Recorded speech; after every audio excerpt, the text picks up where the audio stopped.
tenemos que aceptar que ya estamos en medio de un grave colapso ecológico y también social, porque las dos cosas van de la mano. No se trata simplemente de un cambio climático. El cambio climático es simplemente una manifestación de este colapso ecológico que está golpeando no solo a América Latina, sino al mundo entero. Tuvimos en América Latina tremendas sequías en los Andes y en la Amazonía. En los Andes, varias semanas, varios meses sin una sola gota de lluvia. En la Amazonía, los ríos secos, literalmente secos, algo que no se había visto con tanta intensidad en años anteriores. Y simultáneamente en otras regiones del planeta, también eventos que debemos verlos en ese contexto del colapso ecológico. La famosa Dana en Valencia, esa tremenda inundación en Valencia, y simultáneamente granizadas en el desierto de Arabia Saudita. Entonces, este es un primer punto que hay que tener en cuenta. El equilibrio ecológico global está en riesgo, se ha roto, está tremendamente afectado y eso se debe a varias razones. Una primera razón es lo que podríamos decir la acción de los seres humanos sobre el equilibrio de la naturaleza, lo que se llama el antropoceno. Pero el antropoceno tiene un problema muy grave porque nos hace creer que todos los habitantes del planeta somos igualmente responsables de lo que está sucediendo y no es así. El 10% más rico de la población del mundo es responsable de casi el 50% de los gases de efecto invernadero, sobre todo del dióxido de carbono.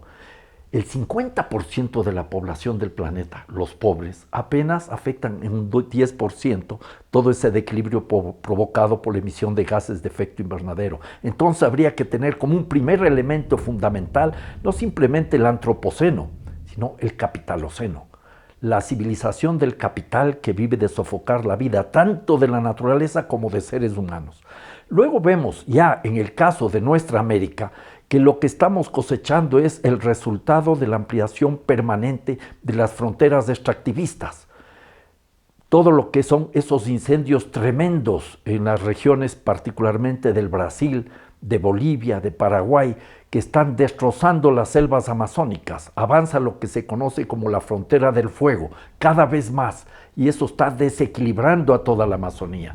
Y eso está provocando entonces los incendios, y esos incendios agudizan las sequías, y las sequías y todo eso está generando una serie de problemas sumamente graves. Entonces, se amplían los extractivismos agroforestales, los extractivismos agrarios con los monocultivos, la palma africana que se expande en la Amazonía, todo lo que significa la explotación de minerales, todo lo que significa la explotación de petróleo, y los gobiernos empeñados de una u otra manera para conseguir recursos, sacrificando a la naturaleza y afectando también a las comunidades.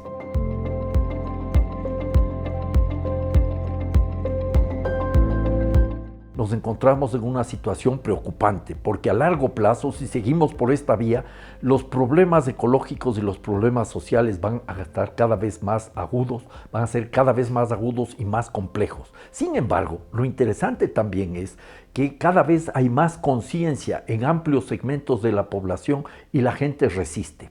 La gente resiste contra las actividades mineras, contra las actividades petroleras, la gente se moviliza y busca formas de enfrentar esta realidad en medio de un escenario político muy complejo, porque no debemos descuidar la institucionalidad política, la institucionalidad democrática en la mayoría de países de América Latina está severamente afectada. Personalmente no espero mucho de las COP, sean donde sean las COP. Recién se celebró, al finalizar el año pasado, la COP16 de biodiversidad en Cali, Colombia, en la cual no hubo avances. Sin embargo, la gente se movilizó, hubo presencia popular, presencia de los movimientos sociales, del movimiento indígena, las mujeres, ecologistas de todo tipo que participaban de distintas partes del planeta. Entonces, yo personalmente no creo que las COP sean la solución y tampoco será la COP 30, ojalá me equivoque totalmente, pero sí creo que la COP 30 puede ser una ocasión para sacudir la opinión del mundo, la conciencia internacional. Ahí veo yo que es el gran esfuerzo que tenemos que hacer y tenemos que trabajar. ¿Cómo vigorizamos esas luchas para hacer realidad simultáneamente tanto los derechos humanos individuales, colectivos y los derechos de la naturaleza. Estos dos derechos, humanos y de la naturaleza, se complementan y se potencian. Y entonces yo diría, el gran reto es mandar un mensaje que diga con claridad la necesidad imperiosa de buscar justicia social y justicia ecológica. Porque si solo nos quedamos buscando la justicia ecológica, enfrentando los temas ambientales, haríamos un ejercicio de jardinería.